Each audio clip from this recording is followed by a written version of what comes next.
Hi, everyone, and welcome back to Radio Geonosis, where we talk about Star Wars from a certain point of view. I'm Angie. And I'm Aaron. What's up, guys? Hey, and today we're going to be doing fun facts about Star Wars. Just like pick and pans and just doing some fun stuff. Mm-hmm. But before we do that, we're going to get to some hot happenings this week. A lot's going on. On fire. A lot's going on. Aaron's ready, man. He's got the. He's going to pull the trigger in a minute. All right, so episode 9 wrapped up. I saw some pictures on Instagram about it. Yeah, I think I tagged you in one too. Yeah, I tagged you in one. Yeah. Yeah. It's all done. He shared like his photo album.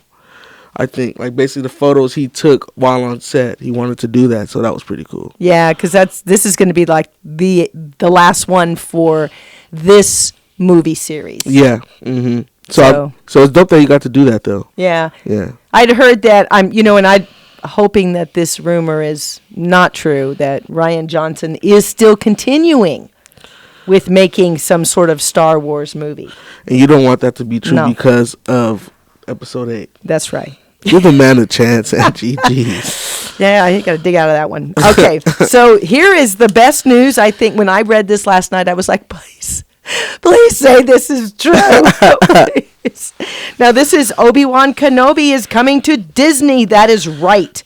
We might be finally getting a spin-off about Obi-Wan Kenobi, and it might be in the form not of a movie like most fans are asking for, but at least we're getting a story about the Jedi Master in a series of 6 episodes.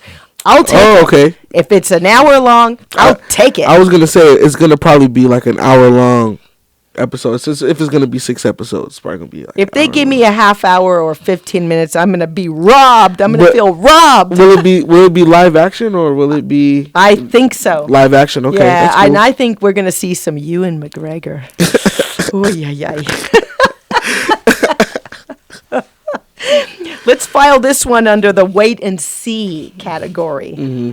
The first trailer for episode 9 is set to be to debut in April, which I can kind of see because Celebration is in April. So around that time, they may release it at the same time, or they may release it at Celebration, which I'm super bummed about that I'm not going. That you're not going to be there? No. You'll be there in spirit, though. I will. And I'm going to have some friends there that better send me some video of everything. My friend Josh will be there. My friend John's going. And quite a few other people. My friend Jim will be there. Did you like the 3 J's? All those names she mentioned, if you don't send her any video, you're probably going to get... Yeah, you're going to be in a lot of trouble. Yeah. 20th anniversary panel for The Phantom Menace is coming to the Star Wars Celebration. That's cool. Yeah, so, I'm like, dang, man, now I wish I would have gone because who could show up for that panel? Do you think there's going to be a lot of people? There's be a lot of people at that panel saying that they did like the movie. They didn't like the movie at first, and then they liked the movie. I don't know, but think about that panel. They could have Hayden Christensen. They could have Liam Neeson. They could have God knows who could show up. I feel like everybody. Natalie Portman. I feel like Hayden Christensen has got shoved by the wayside a little bit. No, you know what? He was at the Celebration in Florida. And he still goes to the movie premieres too, right? He still goes to some you know what? I didn't see him at the one I went to, but if he had gone, I would have been screaming. Oh, okay. Okay, and then also I was seeing last night, Star Wars has new books coming out, and they're going to be focused around Galaxy's Edge.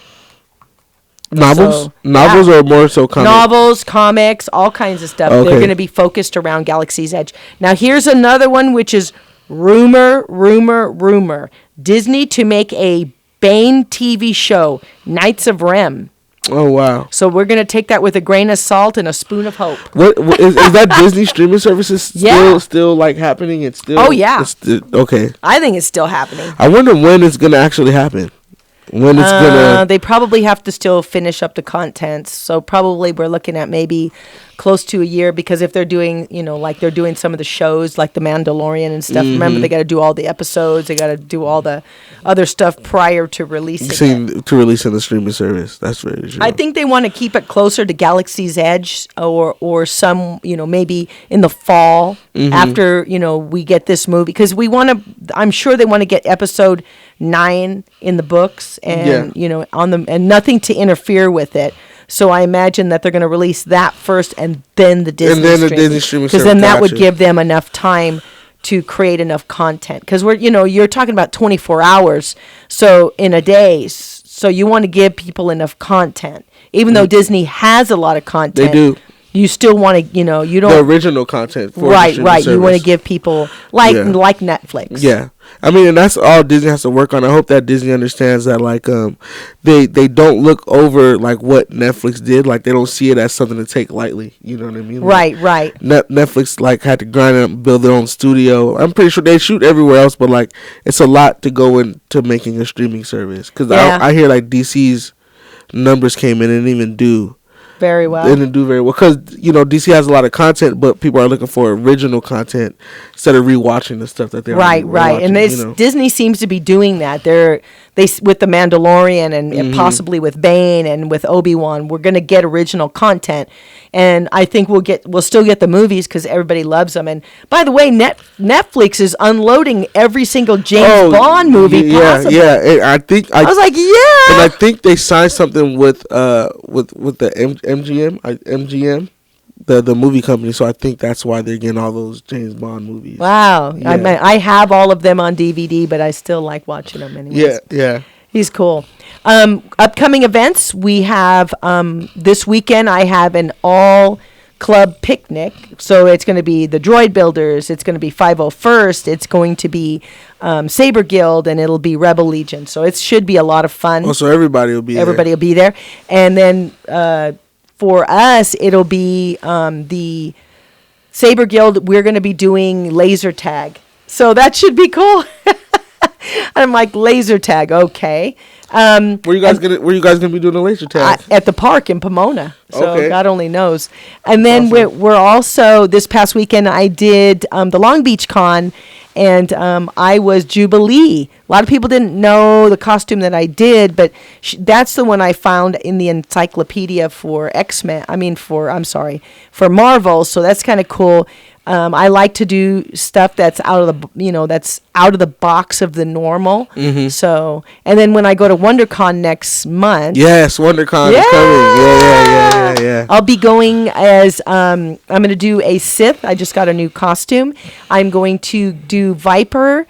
And then we have a show at the Masquerade Ball, which will be at about 10 o'clock at night. So you're doing all 3 days? I'm doing all 3 days. I just have to decide what to do on Sunday.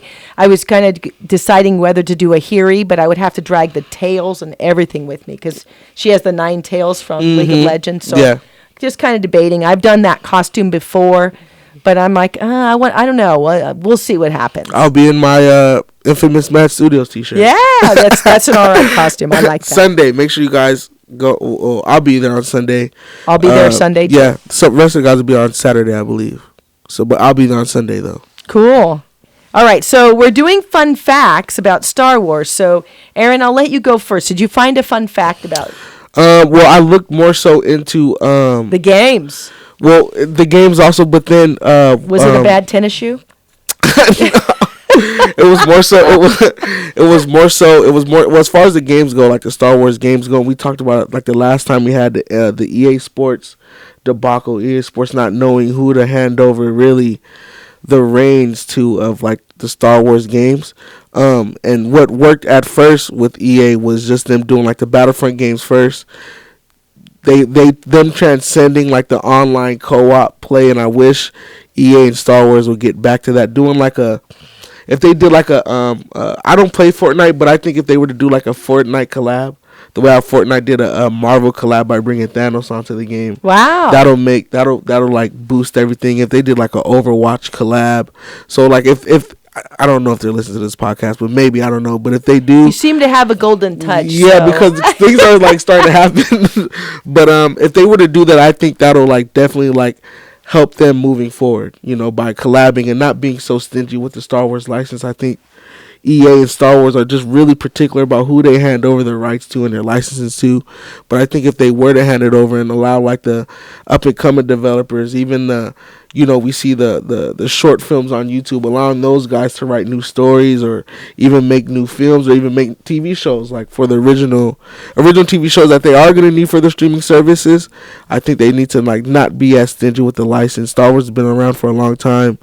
People appreciate it to the point where I think they won't be disappointed if all these other hands got their Into hands it. and got their hands on the Star Wars brand. So I think that would be dope, and I hope that they look into that in the future instead of kind of shunning the because what I hear is that they don't really care for those short films, or like they don't care to let anyone just around the Star Wars brand. But I think if they were to do that, I think it'll push Star Wars like to a whole nother place. I honestly think that Disney learned a little bit of a lesson with Episode 8. Mm-hmm. I think they realized, you can't go too far over the edge because fans know what they know. And I think you're right, with where they're saying, okay, these people have stayed with original content, but yet, with the original storyline, but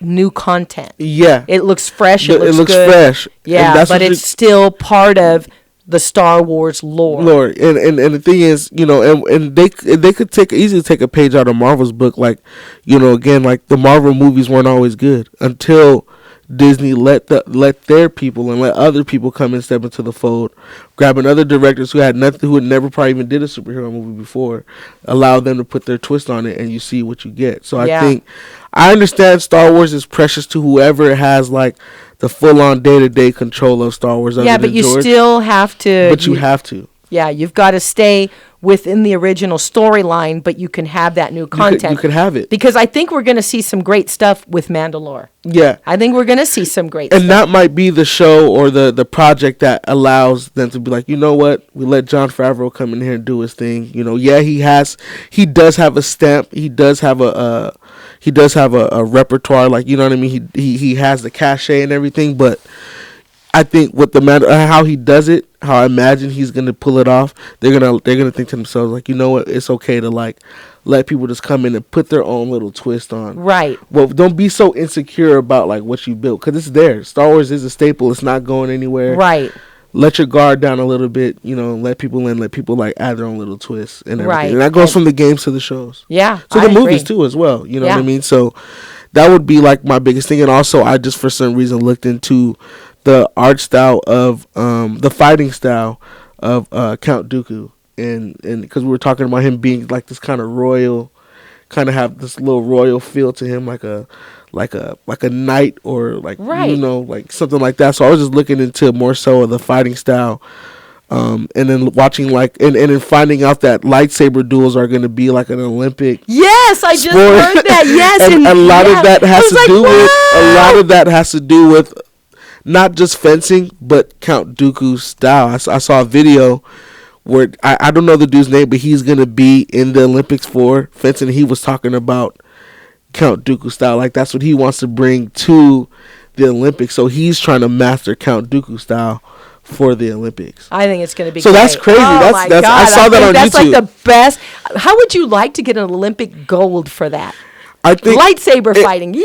And when you watch the Olympics, like the Olympic coverage, like they switch over. So you'll watch volleyball for like 20 minutes, and then curling. You watch curling for like the next, for the next 15 or 20, and then so I wonder, like, if there's gonna be like, I think like with the Star Wars lightsaber dueling, it's gonna change. It's gonna change because like I would even if I wasn't a Star Wars fan, I think I would rather see that than curling. You stop and think about it. I don't know if is it going to be a winter or a summer. That I'm not sure. I'm thinking maybe summer. I'm thinking maybe it might be a summer thing. Yeah. But although they did have duels in the winter, the winter, or it might be both, because it could be winter, but it's still going to be like an inside sport, but just happening during the winter. So it could be both. Gosh. But the fact that it is going to be an Olympic sport, and I think a lot of that has to do with fencing and Count Dooku kind of style. Yes, but also kendo like, too. And kendo too, exactly.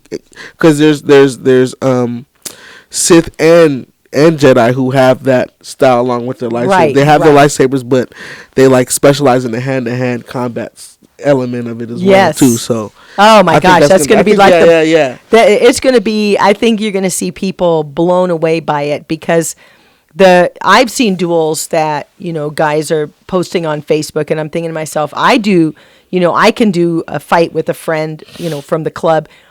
But to see how these guys do it, it's amazing. It's crazy. I love it. It's crazy how much, Let me tell you, it doesn't matter who you are, you'll stop and watch it. Because we do it in the park, and we have people driving by honking. We have people stopping to see what we're doing. And this isn't gonna be rehearsed. This is your skills being put on display on like how you dodge, how you roll out the way, how you jump out the way, and stuff like that. So it's gonna be like your skills are gonna like be put on display. So I'm excited to see that. But those are my fun facts, is like the things I've been keeping an eye out on. I wrote down a few things, that I thought were kind of cool.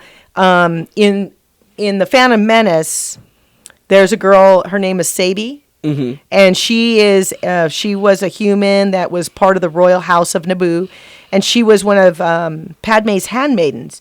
Because she had those 5 women with her. At all times, and they were decoys. Mm-hmm. And I don't know why she had to have decoys, because the queen after her does not have decoys. The 2 queens after her do not have decoys. You think because Padme had decoys because her time was a little tougher, maybe, as far as the assassination attempts? Because one of them did.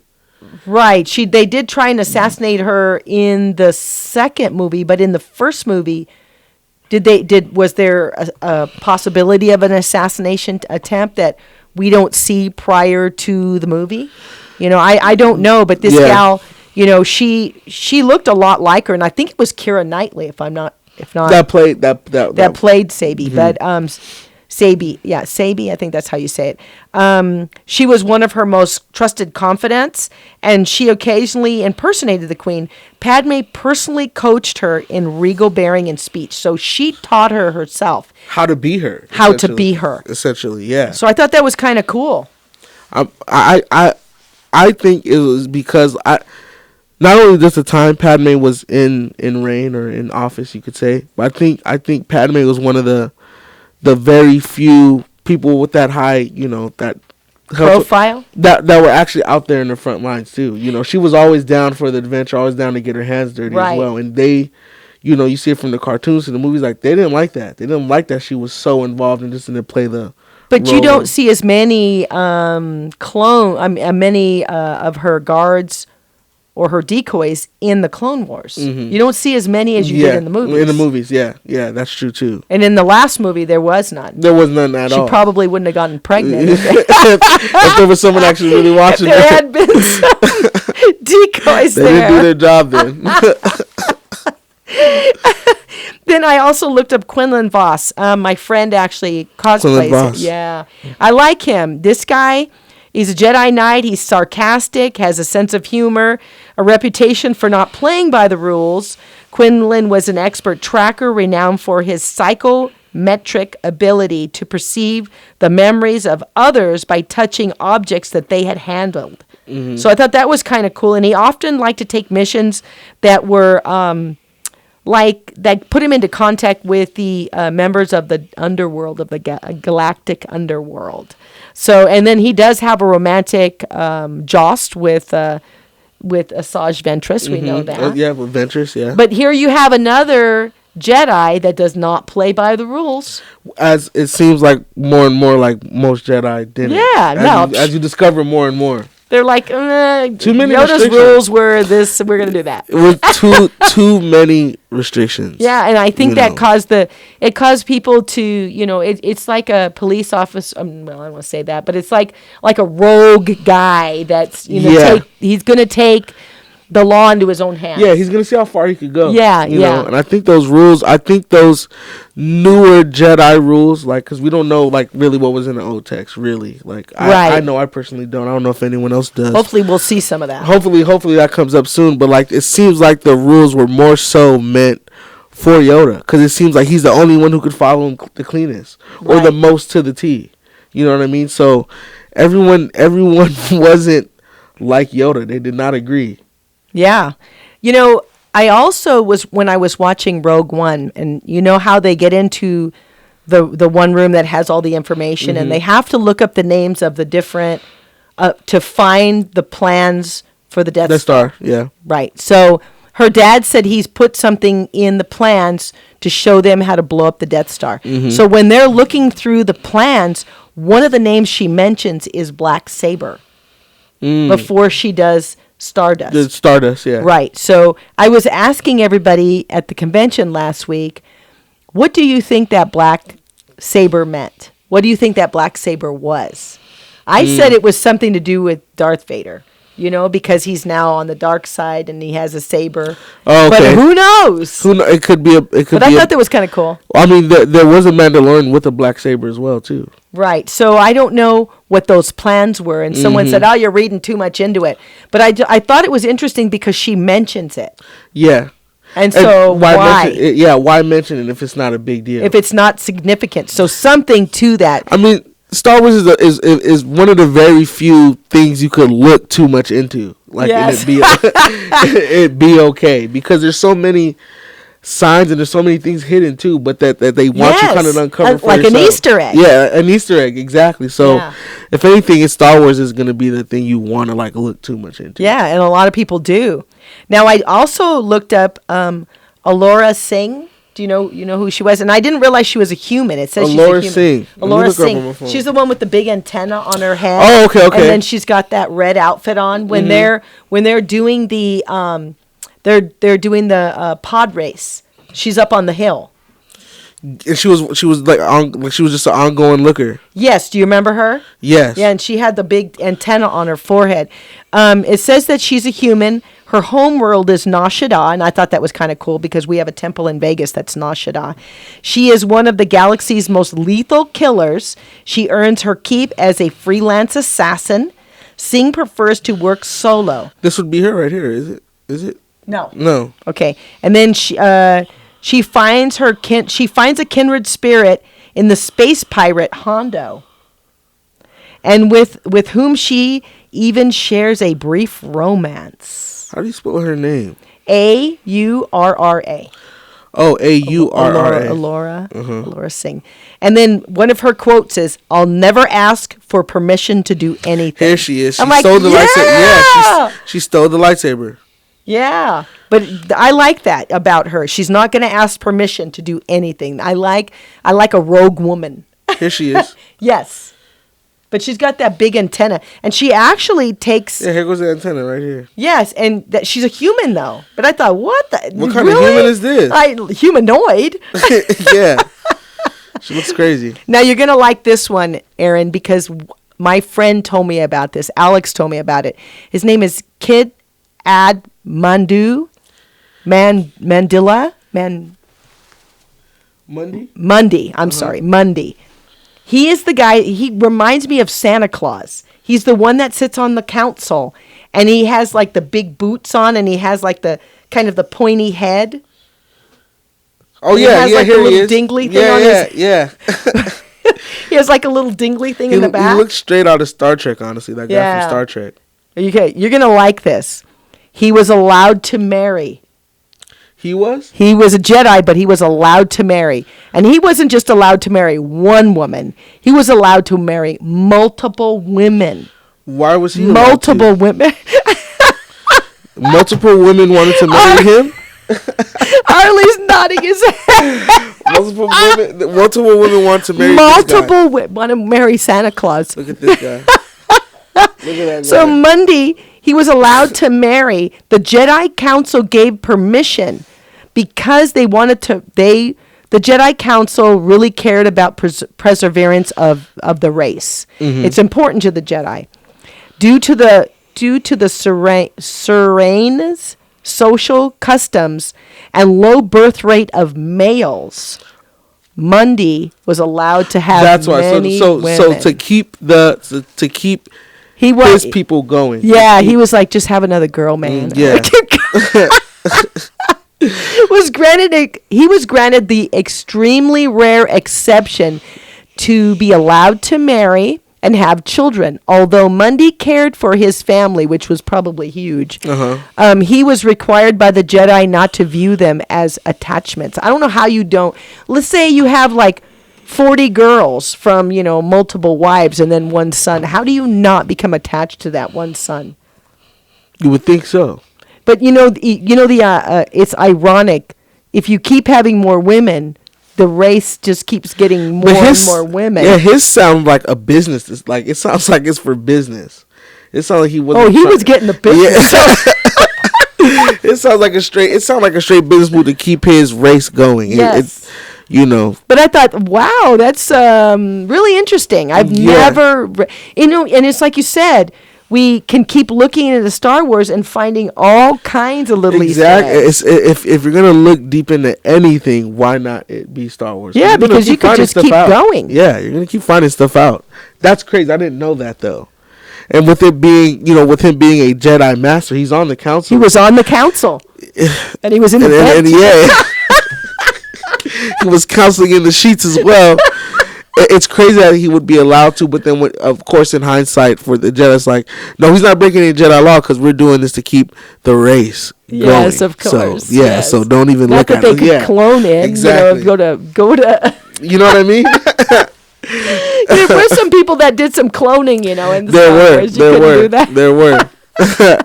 He just had to have like 40. I wonder how many wives he had. He said he had multiple wives.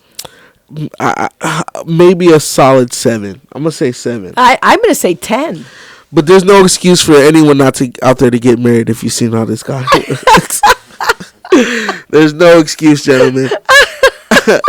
Don't want to hear anything. No, there's no excuse. None. All right, how about Duchess Satine? She was a Mandalorian, and the beginning of Clone Wars, she advocated for peace she advocated for peace to the council, and then they send Obi-Wan to help Duchess Satine. Mm-hmm. He befriended her during the Mandalorian Civil War, and you know what happens. They become involved. Bound chicka wow. Yes, she's killed by Darth Maul and the brother Savage oppressed. In the most horrible way. I know. But before she dies, she expresses her eternal love to Obi-Wan. Dang it, man. I tell you, I was at tears. Hold the tears back. Oh, my God.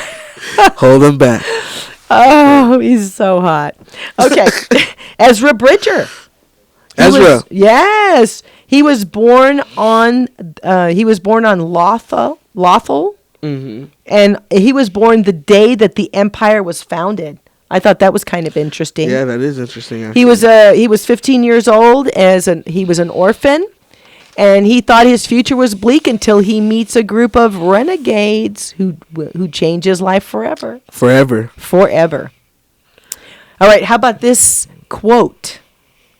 Star Wars is finally about people and not finally about science. I think that's what makes it so accessible. I think so too. I think Star Wars is so much more than a sci-fi movie. This was Harrison Ford in 1977. He's right. He hit it right on the button. Yeah, he did. I mean, who better to say that quote than the guy reading the scripts? I know. You know what I mean? It's more than a sci-fi movie. If you really watch Star Wars and pay attention, it's more than just a sci-fi movie. And it's funny you say that because I do. I look.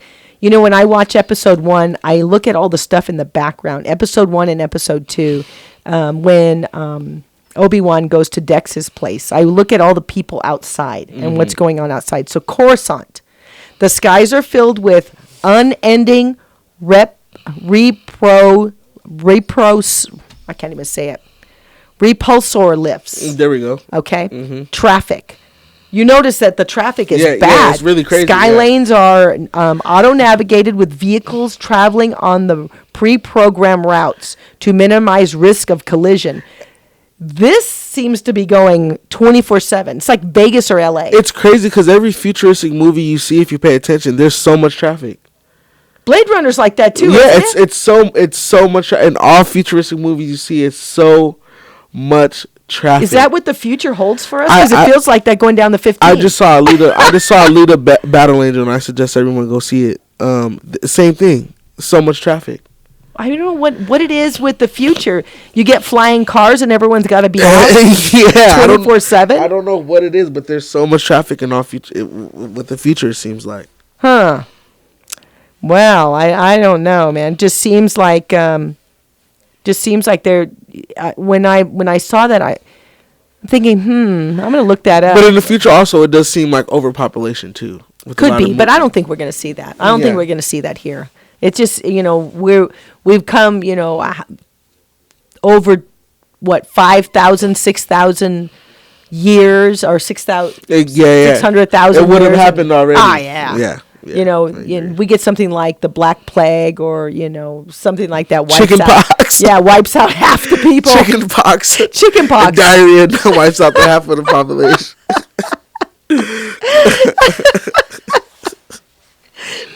Okay, do you know what the club's name is that Obi-Wan Kenobi and Anakin go into after they go in running after the assassin where Obi-Wan wanted a drink? What is that? It was called the Outlanders Gambling Club. Oh. That's where he got intoxicated. That's right, with the blue drink. That's what I had. Was it the blue milk? No, it wasn't blue. Blue milk is was on the Moisture Farm. Oh, okay, yeah. Drinking that, but I'm sure it didn't have alcohol in it. Mine did. All right, Mustafar. I'm sending you to the Mustafar system in the Outer Rim. You will be safe there. Mm-hmm. This was General Grievous sending the Separatist Council. Yeah, you know what happens there. We do. They all get killed. We do. You're not safe there. You're not safe there. Not as safe as you thought you were. That's right. He's like, I'm sending you to your death, by the way. Yeah, not as safe as you thought you were going to be. It's so mean. It's so mean. Oh my gosh. How about this one? You have allowed this Dark Lord to twist your mind. Mm-hmm. This was Obi-Wan. Yeah, he makes some really great statements. He does. It seems like he really, really does. He prides himself on making great statements. And think about it. People repeat it over and over and over. Yep. Like you will never find more wretched hive of scum and villainy. Find a more wretched hive of scum and villainy. So I thought that was kind of cool. Some fun facts there. Yeah. I had one more that I had written down. Oh, please. And let me see if I can find it. Please enlighten us with one more. Let me see. It was her name. Maybe not. It was a Jedi's name? Yeah. I thought maybe I didn't write it down. It was in the middle of the night writing, so I'm half asleep and out of it. And if you guys don't know, you guys got to understand the work that Angie puts into all of her. All of my digging around. Yes. Maybe I didn't write it down. Maybe I thought it was, it was kind of here and there. But anyways, it was about Aunt Beru. Oh, okay. Her name is, oh my gosh, her unmarried name was Star Night or something like that. I thought it was kind of cool that was her name, and I thought her maiden name. Yeah, her maiden name, and I thought I wrote it down, but maybe I didn't. No, maybe I didn't. I'll have to come back with that one. And tell us about that. Yeah, because I thought I wrote it down, but I was writing down. I think once I read the Obi-Wan Kenobi thing, I was okay, I can't see straight now. Obi-Wan Kenobi distracted you from writing down my notes. Obi-Wan. That's right. All right. So next week, what do you want to talk about? Next week, I want to talk about WonderCon and what we're looking forward to seeing, and stuff like that. All right, we'll go over that. We'll go over the show. So for all of us here at Radio Geonosis, we're going to see you next time. Please follow us on Facebook at Radio Geonosis 2.0 and YouTube.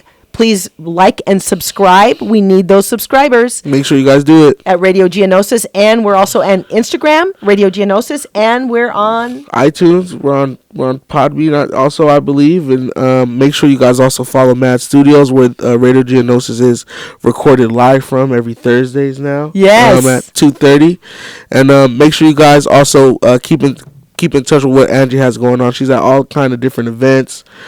She also takes people if you want to tag along, so don't be shy. Make sure you guys ask. I will be at a couple soon. Once my schedule gets figured out, there are some things I want to check out. And again, make sure you guys follow and like and subscribe and all that stuff. Definitely. So from all of us here at Radio Geonosis, we'll see you next time. Later, Bye. guys.